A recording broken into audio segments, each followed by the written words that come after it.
يا أيها الإنسان ما غرك بربك الكريم. بسم الله والصلاة والسلام على رسول الله وعلى آله وصحبه أجمعين. رب اشرح لي صدري ويسر لي أمري واحلل عقدة من لساني يفقهوا قولي. أما بعد، سورة الانفطار کی آج ہم آیا نمبر 6 کو سیکھیں گے، اس کو سمجھیں گے انشاءاللہ تعالی۔ آج ہم ایک ہی آیا کو کور کریں گے کیونکہ اس میں بہت غور و فکر کرنے کی ضرورت ہے، اس کو صحیح طرح سمجھنے کی ضرورت ہے۔ تو آئیں پہلے ہم اس کا لفظی ترجمہ دیکھ لیتے ہیں۔ یا ایہا، یہ حرف ندا ہے، پکارنے کے لیے، الرٹ کرنے کے لیے بولا جاتا ہے۔ الانسان، انسان جو ہم اردو میں بھی کہتے ہیں، یا ایہا الانسان، اے انسان، ما کس چیز نے، غرک ہے، غین اور را اس کی جڑ ہے، غرور یعنی کہ دھوکہ، کا آخر میں ضمیر ہے، تجھ کو، تمہیں، ما غرکا کس چیز نے دھوکے میں ڈالا تم کو، بربک الکریم تمہارے کریم رب کے بارے میں۔ یا ایہا الانسان ما غرک بربک الکریم، اے انسان کس چیز نے دھوکے میں ڈالا تجھ کو تیرے کریم رب کے بارے میں۔ اس آیہ کی تفسیر کرنے سے پہلے تو آپ سب یہ بتائیں کہ کیا آپ نے پچھلی آیہ کے اوپر تدبر کیا، غور و فکر کیا، کیا کوئی پلاننگ کی ہے، کیا کوئی اسکیجول بنایا ہے اپنی ہمیشگی کی زندگی کے لیے، اپنی آخرہ کے لیے؟ ہم یہاں پر دنیا میں بہت سے اسکیجول بناتے ہیں، بہت سی پلاننگ کرتے ہیں، کل یہ کرنا ہے، پرسوں یہ کرنا ہے، اگلے مہینے یہ ہے، پتہ نہیں کیا کیا کام ہم نے رکھے ہوتے ہیں، یہ کتنی بڑی لسٹ ہوتی ہے، لیکن کیا ہم نے اپنی لسٹ بنائی ہے جن میں ہماری آخرہ کا فائدہ ہے؟ تو اب اس کی فکر کریں، نہ کہ صرف دنیا ہی کے کاموں میں کل کی فکر کرنی ہے۔ جو نیکی کے کام ہم آج کریں گے وہ ہم اپنے آگے بھیج رہے ہیں آخرہ میں۔ دیکھیں جب نئے گھر میں موو ہونا ہوتا ہے تو ہم کیا کرتے ہیں، پہلے ہم اپنا فرنیچر موو کرواتے ہیں، اپنی چیزیں ضرورت کی اس گھر میں پہنچاتے ہیں، سارا ضروری سامان پہلے پہنچاتے ہیں، پھر اس گھر میں جاتے ہیں۔ یوں ہی سمجھ لیں کہ ہم اپنی نیکیاں کر کے آخرہ کے لیے سامان بھجوا رہے ہیں۔ اب اگر آگے کچھ بھجوایا ہی نہیں ہوگا یا پیچھے اس دنیا میں کوئی صدقہ جاریہ کے کام ہی نہیں چھوڑ کے گئے ہوں گے تو ہمارے آگے ہمیں کیا ملے گا، آخرہ میں کیا ملے گا؟ پہلے ادھر کام کرنا ہوگا تو پھر ہمیں آگے ادھر کا نتیجہ اچھا ملے گا۔ جو لوگ یہ گمان رکھتے ہیں کہ ادھر کام تو کچھ کریں گے نہیں لیکن آخرہ میں ہماری ہو جائے گی بخشش، یہاں پر جو بھی کرتے رہے الٹے سیدھے کام، لیکن چونکہ اللہ سبحانہ وتعالی رحمان ہے، پھر کیا فکر کی بات ہے؟ اے انسان کس چیز نے دھوکے میں ڈالا تجھ کو تیرے کریم رب کے بارے میں۔ اسی طرح جو لوگ کہتے ہیں کہ ہم تو امتی ہیں، رسول اللہ صلی اللہ علیہ وسلم ہمیں بخشوا لیں گے، ہم جو کچھ بھی کر لیں، یہ تو بالکل ایسے ہی ہو گیا کہ جیسے عیسائی کہتے تھے کہ عیسیٰ علیہ السلام سارے گناہ ہمارے اپنے اوپر لے لیں گے اور ہمیں پاک صاف کر دیں گے۔ یہ تو غلط گمان ہے۔ اور بعض لوگ تو جہنم کے ہی انکاری ہو گئے، وہ کہتے ہیں کہ یہ تو بس ایسے ہی جہنم ڈرانے کے لیے بتایا گیا ہے، ورنہ اصل میں تو کچھ بھی نہیں ہے، اللہ سبحانہ وتعالی نے تو وہ بنائی نہیں ہوگی کیونکہ وہ تو بڑے رحمان ہے، جنت تو بنائی ہے لیکن جہنم میں کوئی نہیں چلے گا۔ تو اس چیز کے بھی انکاری ہو گئے۔ جو پورے قرآن مجید میں جہنم اور جنت کا ذکر ہے اس میں سے تو جو پسند آئی اس کو رکھ لیا، دوسری چیز کو نکال ہی دیا کہ بس اپنے من کے کام کرتے رہے۔ اللہ سبحانہ وتعالی کی ذات رحیم ہے، رحمان ہے، کریم ہے، لیکن جو گناہ کرے گا اس کو اس کی سزا تو ضرور ملے گی اور یہی اس کی رحمت ہے۔ اب دیکھیں ایک چھوٹی سی مثال ہے کہ ماں جو ہوتی ہے وہ اپنے بچے کے ساتھ سب سے زیادہ محبت کرنے والی ہوتی ہے، اس کے ساتھ شفیق ہوتی ہے، لیکن اگر بچہ ماں کی بھی نافرمانی کرے، وہ بھی حد سے گزر جائے تو ماں کیا اس کو پیار ہی کرتی ہے، اس کو تحفے ہی دیتی رہتی ہے اس کے برے کام پر بھی؟ بلکہ نہیں، وہ اس کو سدھارتی ہے، وہ اس کو وارننگز دیتی ہے، غلط کام کرنے پر سزا بھی دے دیتی ہے۔ دیکھیں جو والدین ہوتے ہیں، ماں باپ ہو گئے یا آپ کے اساتذہ ہو گئے، استاد، ایک طرف وہ آپ سے بہت زیادہ محبت کرتے ہیں اور وہ آپ کی بھلائی چاہتے ہیں تو آپ کو ڈسپلن کرتے ہیں، آپ کو ٹرین کرتے ہیں، کبھی سزا بھی دیتے ہیں۔ تو اسی سے ہمیں اس بات کو سمجھنا ہے، التعبیر بھی ربی، رب کا مربی ہونا، رب وہ ہے جو بہت زیادہ احسان کرنے والا ہے اپنے بندوں کے ساتھ، اور مربی وہ ہوتا ہے جو اس کو ٹرین کرتا ہے۔ تو ہمارا رب ہمیں بہت زیادہ نعمتوں سے نوازتا ہے، کریم ہے وہ رب، رحیم ہے، لیکن دوسری طرف وہ گناہ کرنے پر سزا بھی دیتا ہے، انتقام بھی لیتا ہے۔ یہی صحیح سمجھ ہے، کریکٹ انڈرسٹینڈنگ ہے جو رب ہے لفظ، اور یہی سٹیٹ ہے مربی کی جو ٹرین کرتا ہے۔ اسی لیے پہلے سے ہی وارننگز دی گئی کہ اپنے عمل کو درست کرو، اس رب سے ڈرو۔ جہاں پر اللہ سبحانہ وتعالی انعامات اور نعمتیں عطا کرتے ہیں تو وہاں پر وہ سزا بھی دے سکتے ہیں۔ وہ رب نعمتیں دینے والا بھی ہے اور گناہوں کی سزا دینے والا بھی ہے، کیونکہ اس کے پاس اتھارٹی ہے۔ تو رب کے لفظ کو صحیح کنٹمپلیٹ کریں، اس کو سمجھیں، اور اس کی بہت ضرورت ہے۔ دیکھیں اسی لیے اس آیا میں رب کا لفظ آیا ہے، اور ساتھ ہی کریم کا، کہ نہ صرف رب بلکہ بھی ربک الکریم، وہ رب جو بہت ہی زیادہ کریم ہے۔ ایک تو رب پہلے ہی نعمتیں دینے والا ہے، پرورش کرتا ہے، دیکھ بھال کرتا ہے، بڑا کرتا ہے۔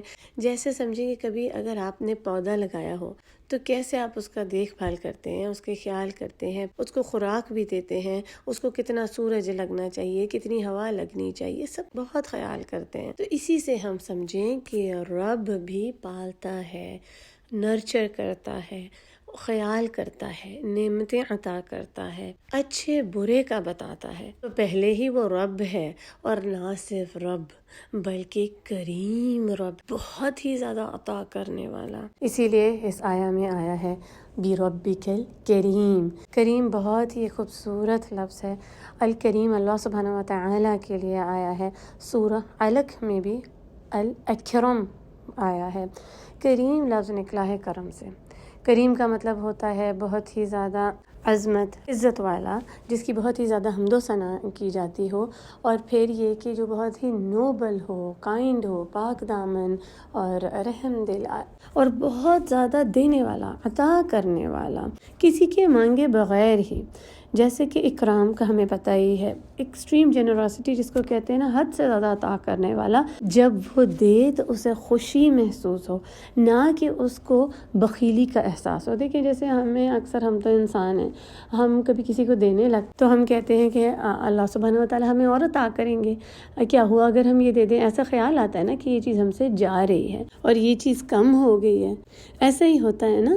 ایک تو بخیلی ہوتی ہے، بخل، جو بالکل ہی تنگی ہے، بالکل ہی نہ دینا، لیکن اس کے برعکس جو دینے والے ہیں ان کو بھی کبھی ایسا خیال تو آتا ہی ہے۔ لیکن اللہ سبحانہ وتعالی کی ذات الاکرم ہے، وہ کریم ذات ہے، بے حساب عطا کرنے والی اور بہترین عطا کرنے والی ذات ہے۔ وہ غنی ہے اور انسان تو فقیر ہے۔ اسی لیے ہم اکثر دعاؤں میں یہ کہتے ہیں، نحن الفقراء، ہم تو فقیر ہیں، وانت الغنی، اور اللہ کی ذات، آپ کی ذات تو غنی ہے۔ کرم وہ ہے کہ بہت زیادہ عطا کرنا۔ جب سمجھیں آپ کسی کو دیتے ہیں اور آپ کو خوشی محسوس ہوتی ہے، بخیلی محسوس نہیں ہوتی اور فقیری محسوس نہیں ہوتی کہ مجھ سے چلا جائے گا، اور ہمارا دل اگر بہت ہی سکون میں آ جائے اور ہم خوش ہوں تو، اور ہر چیز شیئر کرنا، جو بھی ہو وہ دوسرے کے ساتھ شیئر کر دینا، تو یہ ہے کرم۔ اور ہم دیکھیں تو اللہ سبحانہ وتعالی الاکرم ہے، اور انہوں نے ہمیں کیا کیا نعمتیں عطا کی ہیں،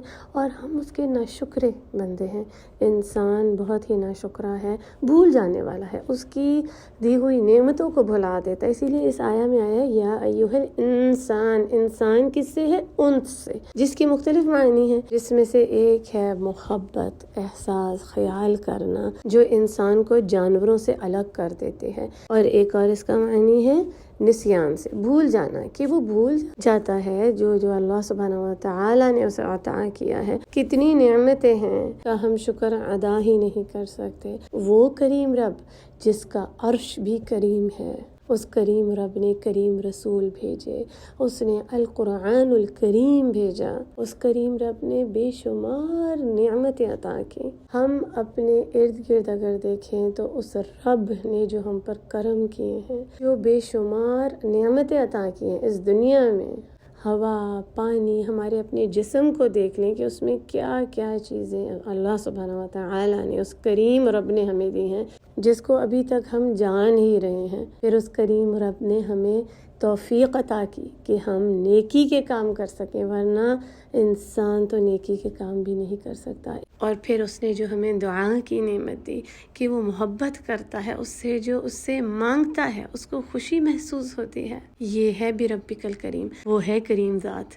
اور ایک انسان ہی کو دیکھ لیں، ایک سے دوسری دفعہ اس سے کچھ مانگ لیا جائے تو دل تنگ پڑنا شروع ہو جاتا ہے۔ اس کریم ذات سے کتنا بھی مانگے تو وہ عطا کرنے والا ہے، وہ کرم کرنے والا ہے، وہی ہے ذو الجلال والاکرام۔ اور اسی لیے یہ ایک نام ہے جو اسم اللہ العظم میں آتا ہے، اس نام سے اس کو پکارے گا اس کی دعا قبول ہوگی۔ تو اب ہمیں رب اور کریم رب کے معنی تو سمجھ آ گئے، اور اس ساری بات کو سمجھانے کا مقصد یہ ہے کہ بے شک وہ ربک الکریم ہے، تمہارا کریم رب ہے، لیکن تم دھوکے میں نہ آ جانا اس ربک الکریم ایک کرم سے۔ یہاں پر وہ اتنا عطا کرنے والا ہے، پیدا کرنے والا ہے، پالنے والا ہے، انسان کی دیکھ بھال کرنے والا ہے، وہاں پر اس کے پاس طاقت ہے کہ وہ سزا بھی دے سکتا ہے۔ اس گمان میں نیکیاں کرنا نہ چھوڑ دینا کہ رب تو بڑا کریم ہے، میری تو بخشش ہو جائے گی، میں چاہے جو بھی کروں، بلکہ نہیں، نیک کام کرتے جاؤ، اور جو نیکی کرو اس سے بھی ڈرو کہ کہیں یہ قبول ہوئی بھی کہ نہیں۔ نیکیاں کرو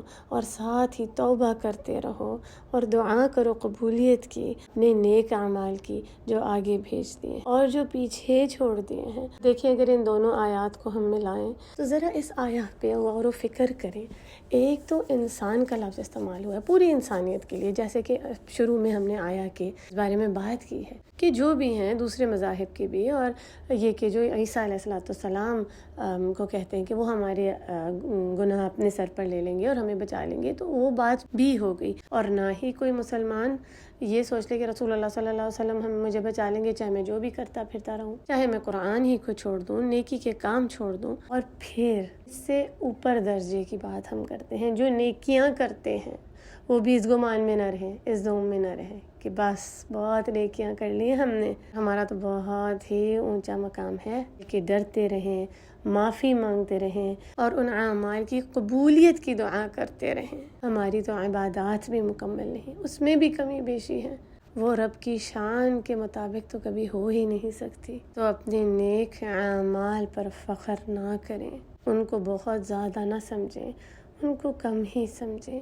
یا ایھا الانسان ما غرک بربک الکریم۔ اب آپ اس آیہ پہ غور و فکر کریں اور دیکھیں کہ اس آیہ کے اور کیا معنی نکلتے ہیں۔ ہماری اس کلاس میں کم وقت ہوتا ہے، لیکن آپ کے پاس پورا ہفتہ ہوتا ہے کہ آپ اس پر غور و فکر کریں، سوچیں، سمجھیں، اپنے دوسری جو کلاس کے اسٹوڈنٹس ہیں ان کے ساتھ ڈسکس کریں، اور کوئی بھی سوال ہے یا آپ کچھ شیئر کرنا چاہتے ہیں تو آپ ضرور شیئر کریں اپنی ٹیکسٹ میں، اپنی وائس میں، کہ دوسرے بھی اس سے فائدہ اٹھا سکیں اور وہ صدقہ جاریہ بن سکیں۔ الحمدللہ بہت سے اسٹوڈنٹ شیئر کرتے ہیں، سوالات کرتے ہیں، جس سے بہت سے دوسرے لوگوں کا بھی فائدہ ہوتا ہے۔ تو اس آیہ کو سیکھیں، سمجھیں اور قرآن کے ساتھ وقت لگائیں، نیکیوں میں دوڑیں۔ دیکھیں ابھی رمضان گزرا ہے، جو نیکیاں رمضان میں کی ان کو برقرار رکھیں، ساری نہیں تو کچھ ہی صحیح، لیکن ان نیکیوں کو جاری رکھیں، تاکہ اس پر خوش ہو کر بیٹھ جائیں کہ بہت نیکیاں کر لی رمضان میں۔ اللہ سبحانہ وتعالی ہمیں نیک اعمال